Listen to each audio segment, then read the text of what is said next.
नमस्कार, you are the power, युवाओं के जोश से लबरेज आपकी के इस पसंदीदा शो में आपका स्वागत है। मैं हूं कुमार राजेश।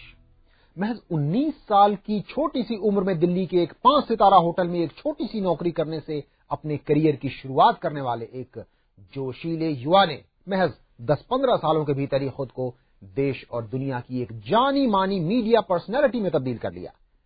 टेलीविजन के पर्दे से झांकने वाली मीडिया पर्सनैलिटी नहीं, बल्कि बीबीसी, आज तक और डिज्नी चैनल जैसे नामी गिरामी टीवी चैनलों में जान फूंकने वाली मीडिया पर्सनैलिटी।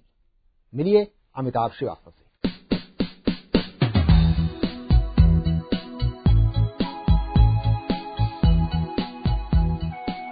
अगर सोच और इरादे ऊंचे हों तो सफलता आपको जरूर मिलेगी, और इसका जीता जागता उदाहरण है अमिताभ श्रीवास्तव।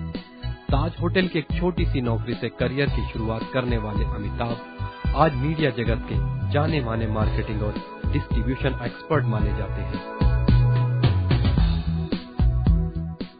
अमिताभ भारत में बीबीसी वर्ल्ड और वॉल्ट डिज्नी जैसे इंटरनेशनल मीडिया ग्रुप्स को जड़े जमाने में अहम भूमिका निभा चुके हैं। आजकल एक डच रेडियो स्टेशन और चाइनीज नेशनल ब्रॉडकास्ट को भारत में स्टैब्लिश करने में मदद कर रहे हैं अमिताभ।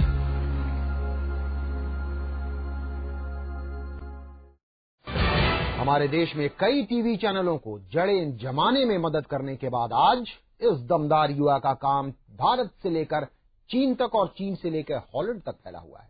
मीडिया जगत की तमाम चुनौतियों से आखिर कैसे निपटते हैं अमिताभ श्रीवास्तव, आइए जानते हैं खुद उन्हीं से और बुलाते हैं उनको युवा के इस मंच पर। अमिताभ, बहुत बहुत स्वागत है आपका।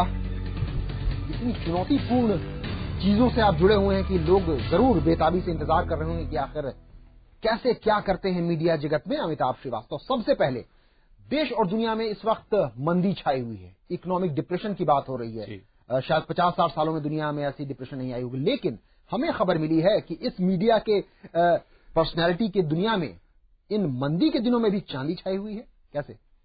जी, ये शायद कहना थोड़ा सा गलत होगा, बट चूंकि मेरा काम कुछ विदेशी सरकारों के साथ है, मीडिया से रिलेटेड, तो नेचुरली जो मेहनताना है वो विदेशी करेंसी में ही मिलता है, और चूंकि करेंसी इस समय बहुत ऊंचाई पे है, इसलिए मेरी तो चांदी है। चलिए, तो देखिए, हमने दर्शकों को बता दिया है कि तमाम देश और दुनिया की जो जाने माने चैनल हैं, चाहे वो आज तक हो, डिज्नी चैनल हो, बीबीसी वर्ल्ड हो, सबों को देश में जड़े जमाने में आपने की है मदद। जी, कैसे एक 19 साल का लड़का जी अचानक चला गया था होटल की दुनिया में, शायद ताज में आपने दिल्ली में नौकरी शुरू की थी जी, तो वहां से कैसे मीडिया में पहुंचे, जरा शुरुआत से शुरुआत करते हैं। 89 की बात है, मैं 12th पास कर रहा था अपनी, और हमारे ही स्कूल में कुछ ताज के अधिकारी लोग आए थे कि हम लोग स्कूल से ही कुछ चुनिंदा व्यक्तियों को अपने होटल में नौकरी देंगे और उनको स्पॉन्सर करेंगे उनकी ग्रेजुएशन को। तो मुझे लगा कि ये बहुत एक अच्छी अपॉर्चुनिटी है अपने आप को एक फुल टाइम नौकरी में लाने के लिए एट दैट एज, और मुझे लगा कि इस चुनौती को स्वीकार करना चाहिए। सिर्फ एक संकट था उसमें छोटा सा, कि वो बहुत ही शुरुआती ग्रास रूट लेवल पे ज्वाइन कर रहा था। पूछने वाला था कि आज जो भी युवा देख रहे होंगे वो आसमान की बुलंदियों को छूना चाहते हैं, तो हमेशा सलाह ये दी जाती है कम से कम आप ग्रेजुएशन जरूर कर लीजिए, तब कुछ बड़ी नौकरी या बड़े विकल्प सोचिए अपने करियर के बारे में। तो यहाँ कहीं आपको झिझक नहीं हुआ था स्कूल के बाद सीधे नौकरी? चूंकि वो ग्रास रूट लेवल से काम था, वो मेरे लिए एक बहुत बड़ी चुनौती थी कि मैं छोटे से लेवल से ऊपर की उड़ान भरूं तो वो ज्यादा अच्छा रहेगा, बजाय कि मैं अपने पिताजी का नाम इस्तेमाल करके किसी अच्छी जगह में लग जाऊं। जी हाँ, यानी इन दिनों हर दौर स्टार सन्स की धूम है। राजनीति में देखिए राजनेता के बेटा राजनेता हो रहे हैं, फिल्मों में देखिए star sons and star daughters के डेब्यू हो रहे हैं, लेकिन एक ऐसा भी अपना खुददार युवा है जो पिता का नाम इस्तेमाल किए बिना अपना नाम स्थापित करना चाहता है इस सफलता भरी दुनिया में। तो वहां से मतलब अभी सुन के मुझे भी अटपटा लगा, लोगों को भी लग रहा होगा कि कहां होटल की नौकरी, फिर कैसे वो आपकी जिंदगी में एक नाटकीय मोड़ आया कि आप मीडिया की ओर जुड़ गए। उसके पीछे एक कारण है। वो कारण यह है कि मेरे पिताजी पत्रकार हुआ करते थे और मुझे पत्रकार बनने का बड़ा शौक था। पढ़ाई में मैं जरा इतना अच्छा नहीं था, ये इस बात को मैं एक्सेप्ट करना चाहूंगा, बट एक कल्पना थी कि मैं भी पत्रकार बनूं।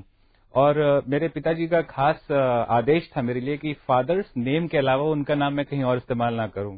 क्या तो अगर ऐसी शिक्षाएं आपको बचपन से मिले तो आपको खुद ही लगता है कि आप खुद ही अपने नाम पे कुछ करें, एंड एक समय ऐसा है कि उनको लोग आपके नाम से जाने। तो ये सबसे बड़ी चुनौती मेरे सामने थी। और स्कूल के बाद ही जब मैंने वो नौकरी ज्वाइन की तो मुझे थोड़ा सा पता लगता था कि ट्रेनी असिस्टेंट स्टीवर्ड जो बहुत ही एक बैरे का काम होता है करने में शर्म आएगी, बट मेरे पिताजी ने और मेरी माताजी ने मेरा बड़ा सहयोग दिया और कहा कि work is worship, I should not feel depressed about working, तो मुझे पूरी मेहनत से काम करना चाहिए। मुझे कई बार याद है कि पिताजी की अक्सर प्रेस कॉन्फ्रेंस होती थी और मैं वहीं पे उनको स्नैक्स खिला रहा होता था या ड्रिंक्स पिला रहा होता था, तो मैं छुप जाता था पर्दे के पीछे कि वो मुझे देख ना ले या उनके कोई दोस्त मुझे ना देख लें, बट फिर भी वही एक शक्ति थी जो मुझे आगे बढ़ाती गई। एक महत्वपूर्ण शक्ति और संदेश आपने दिया है कि डिग्निटी ऑफ लेबर, यानी हर काम की अपनी अहमियत होती है, उसकी कद्र करनी चाहिए। लेकिन फिलहाल अभी यहां हम ले लेते हैं छोटा सा ब्रेक अमिताभ, क्योंकि अभी ब्रेक के बाद जब लौटेंगे तो आपको बताएंगे कि किस तरीके से अमिताभ ने लगाई मीडिया जगत में ऊंची छलांग और पहुंच गए सफलता की बुलंदियों पर। ये हम जानने की कोशिश करेंगे अमिताभ से इस छोटे से ब्रेक के बाद।